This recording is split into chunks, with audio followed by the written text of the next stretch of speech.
and the omnibus. So I was forced into the Archers when I was a child. And look, it's come back to bite me later on. I'm awash with this stuff.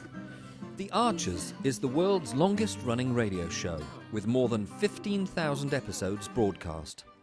Despite being a rural flavor show, The Archers is recorded in the heart of... Welcome back to The Deep Dive. Today we are focusing on, one of the most fraught moments a person can face, really. That moment they walk out of a prison gate. Yeah. The transition. We're using this really compelling narrative from our sources. It's an excerpt detailing the release of a character named George to sort of unpack this exact moment. Yeah, and we're not getting bogged down in like high-level correctional policy theory today. We're diving straight into the sheer messy reality of reintegration, using George's story as a, case study. What's really key here, I think, is understanding that gap, between the big plans and the high hopes of the family waiting outside. Right. And the, frankly, frustrating bureaucracy and the emotional roller coaster the person being released is actually going through. Yeah. The sources give us these incredible, parallel tracks happening at the same time. On one side, you've got his mother, Emma, and his fiancée, Amber. They're anxious, planning, trying to make everything perfect. And then on the other side, there's George, inside, dealing with these infuriating little setbacks right up to the last minute. So our mission really is to unpack all that, the emotional friction, the logistical snags, and show you why even the happiest endings, they're often just a little bit messy. It's fascinating straight away, isn't it? How all that anticipation and planning is like a huge psychological container for the family. They're trying so hard to manufacture this perfect reentry, probably because deep down they're terrified of the uncertainty of what comes next. Okay, let's dig into that setup first then, starting with what we're calling the logistics of hope. So George's mom, Emma, and Amber are driving to the prison, and you can just feel the nervous energy. It practically jumps off the page. Emma says waiting is nerve-wracking enough, but then she drops this detail. Amber was up before 5 this morning. 5 a.m. That says it all, doesn't it? And but the emotional stakes. Amber's just buzzing with this mix of extreme anxiety and excitement. And Emma sees that. Emma actually brought Amber along specifically, she says, as a lovely surprise for George. But she also admits it was a distraction for her. They're both trying to manage this huge tension by focusing really hard on the action of meeting him, creating this perfect moment. And while they're focused on the emotional side, the other men in George's life seem a bit disconnected. Maybe. We hear George's dad admitting how much he missed his son. He says, there's something really special about our George, but then, almost in the next breath. Yeah. His first suggestion for George, literally just out of prison, he should immediately get those paddock full of turkeys into the barn. Oh, wow. Yeah, that disconnect. It just perfectly captures the whole problem of reentry, especially into a working rural life. The dad's thinking about the farm schedule, George's role, his productivity, not the massive emotional and psychological shift his son's just gone through. Yeah. He's welcoming him back into the system of labor, not necessarily the system of emotional recovery. It's almost a failure of imagination, isn't it? The guy's just been locked up and you want him wrangling turkeys. Thank goodness Emma just shuts that right down. She says, he'll be doing no such thing. Not this weekend, anyway. That line is just...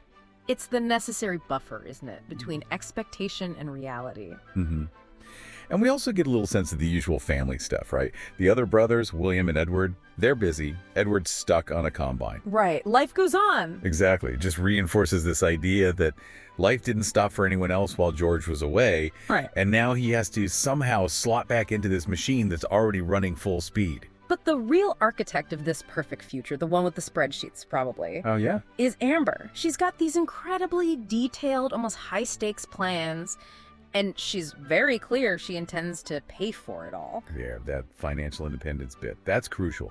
When Emma mentions George needing a job, Amber just states it flat out, I can pay. And her excitement comes out in these really specific, quite ambitious plans. Yeah. Their favorite sushi bar, the Cinema in Felbisham, specifically the one with love seats where you can take cocktails in with you. Very specific. And then she escalates to this trendy cocktail bar in the big area of Birmingham. And she got that tip from Rory, from Home Farm, which just adds this layer of, delightful rural absurdity to her very sophisticated city plans. But I love this little snapshot we get of her own life, too.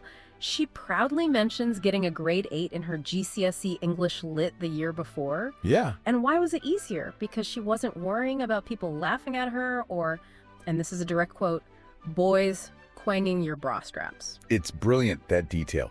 It shows Amber as someone who's actually matured, maybe even excelled, precisely because that stressful, distracting teenage chaos was gone for a bit. She sees planning, detailed planning, as a way to control her environment, perhaps. But the question you have to ask is she planning for George's actual emotional reentry, or is she maybe using these fancy plans as a shield, a distraction from the uncomfortable reality that's probably waiting for them both? And that leads us perfectly into the next section, the reality check. Because even Emma, who's trying to manage the emotional side, is also trying to gently, manage Amber's sky-high expectations. Emma lays down some sobering truths. She reminds Amber about the practical stuff, the immediate constraints, like the driving ban. George can't drive, so Amber will have to drive too. Okay. And the immediate financial pressure. He needs a job pretty swiftly. These are real-world hurdles that kind of clash with the whole sushi and cocktails vision. But the biggest hurdle, the one you can't just pay for or drive around, that's the community itself, isn't it? Emma explicitly warns Amber it won't be all roses and chocolates. Exactly. This is the core conflict of reintegration, right? Yeah. George might have done his time according to the state, but the social sentence, that hasn't expired. Emma lists the people who were really damaged by what he did.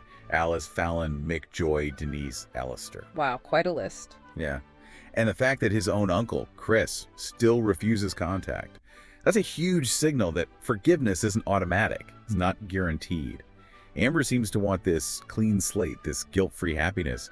But Emma knows George is walking back into a social landscape that's still, deeply scarred by his past actions. Meanwhile, back inside the prison walls, George is dealing with his own set of reality checks. These small bureaucratic failures that feel absolutely devastating to his internal plans for a perfect exit. Right, he's trying to do everything correctly. He's tidying his cell, giving his leftover canteen stacks and shower gels to Cal, preparing for an organized departure, Yeah. a clean break. But the system immediately starts messing with his sense of control, his dignity. Yeah, the closing crisis. He'd been told Amber could send clothes in for him to wear on release. Okay. But they got lost in the system, typical. And the officer refuses to even look for them, says they're short-staffed. So George is left having to wear prison-issue clothes for release. Oh, that's rough. It's humiliating for him. Oh. He says, I look like a right Muppet in these. It's not just about the clothes, is it? It's symbolic. It strips away his identity, his chance to present himself the way he wants. Right at the moment he needs that self-possession the most. He even mentions his old clothes wouldn't fit anyway, they're too small now. Says the only good thing about this place is the gym. He's physically changed, but he can't control how he looks stepping back into the world. And before he finally walks out, there's that last bit of bureaucracy, the tick box stuff. Reviewing his license conditions, confirming his address, number 1, the green, Ambridge, getting his property back. His ID, phone, letters, photos, all the little bits of his old life. And he gets a small discharge grant, which, as the officer pragmatically puts it, is better than nothing. Yeah, better than nothing. And that officer, you get the sense he's seen this play out 1,000 times. Yeah. He offers some really grounding wisdom. He stresses how lucky George is to have family waiting, says most lads get discharged to a hostel. Right. Puts it in perspective, definitely. And his final piece of advice is just so powerful, cutting right through all the high hopes and perfect plans. Life ain't a fairy tale. Don't worry if your happy endings are a little bit messy sometimes. Wow. That sets the stage perfectly for the final scene, doesn't it? The moment of freedom. And messy it certainly is. So outside, Emma and Amber are basically sick with nerves, comparing the wait to waiting for Father Christmas to arrive. Yeah. They're scanning the gates, constantly looking. And the source highlights this really critical visual contrast they see while they wait. What's that? Well, they see this beautiful, hopeful moment first. A little girl's dad comes out and he just sweeps her straight up onto his shoulders. Pure joy, freedom. Oh. But then almost at the same time, they see another man walk out who looks as miserable as sin. And he appears to have absolutely no one there waiting for him, just alone. Oh, that's heartbreaking. Yeah. And that juxtaposition just hammers home how high the stakes are for George, how privileged he actually is to have this support system, even with all its flaws. When Emma finally sees him, she's just flooded with relief. She said something about dreading the phone call, the one saying there'd been a problem, a delay. You can feel that pent-up anxiety releasing. Totally. Then he's out. In his very first reaction, okay, after being genuinely surprised Amber's there, I didn't know you were going to be here. Yeah. His first real reaction is this profound disappointment. Not about seeing them, but about his ruined plan. The plan again. The ritual he built up in his head. He's gutted about the lost clothes, obviously, but specifically about the flowers. He laments, I was meant to have flowers. He'd planned to buy this huge bouquet at a specific florist shop in Borchester for Amber. That was supposed to be the moment. The first proper kiss. So the whole aesthetic, the romance he'd imagined for his freedom, it is just gone. Destroyed by lost property. Pretty much. But then Emma steps in, and her unconditional motherly love just washes all that away, all the self-conscious, the ruined plans. She tells him, you could have come out wearing a sack and I couldn't have had less. And then you look just perfect, my perfect baby boy. Oh, that's lovely. Just cutting through everything. It really is. That love just pulls him back from the brink of his own disappointment. And the scene ends with the hugs. From his mom, then Amber, and then his grandpa and grandma, who arrived just after. They confirm it, despite the prison clothes, despite the mess, the miscues. We've got him back.